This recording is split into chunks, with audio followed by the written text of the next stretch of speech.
මටික හරියද කළොත් heart attack එකක් නම් එන්නේ නැහැ. ඒක ඉර හද වගේ ෂුව.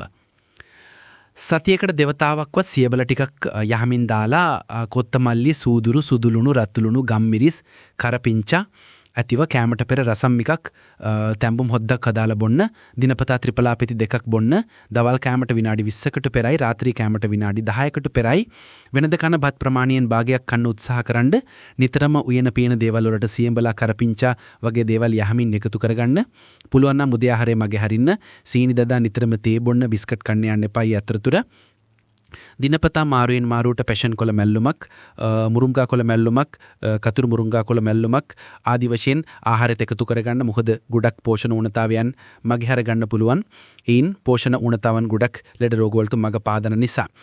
ඒ වගේම තමයි පුළුවන් තරම් කෘත්‍රිම විටමින් වර්ග, සප්ලිමන්ට් වර්ග, ඔය ෆිෂ් ඔයිල් වගේ දේවල් භාවිතයෙන් වැළකීලා ඉන්න බලන්න.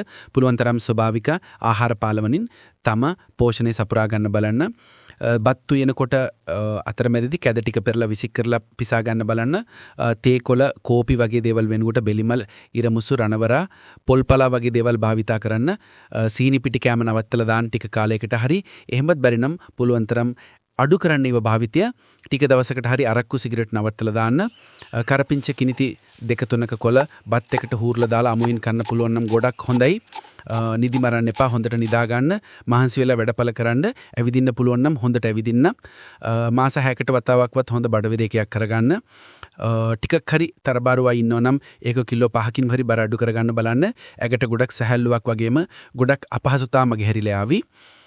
දියවැඩියාව, පෙෂ, හදවත් රෝග තියෙන අය නිසි කලට නිසි වෙලාවට ඒ සායන වලට සහභාගී වෙන්න. ඒ වගේම තමයි ඒ දෙන බෙහෙත් හරියට වෛද්‍යවරේ කියන විදිහට බොන්න. නිසි ලෙස රෝග පාලනය කරගන්න. මොකද දියවැඩියාව චුට්ටක් හරි තියෙනවා කියන්නේ අනිවාර්යෙන් heart attack risk එක වැඩි. පෙෂරුත් එහෙමයි. නහරයක් පුපුරලා යාමට තියෙන සම්භාවිතාව ඉතාමත් වැඩි. මෙවැනි දේවල් හරියට කළොත් පුරුවන් heart attack එකක් එන්න ශරීරේ තියෙන්න ඕන හේතු සාධක 98ක් මයින් කළා දාන්න. එහෙම අයින් කළාම කොහොමත් heart attack එකක් එන්න විදිහක් නැහැ.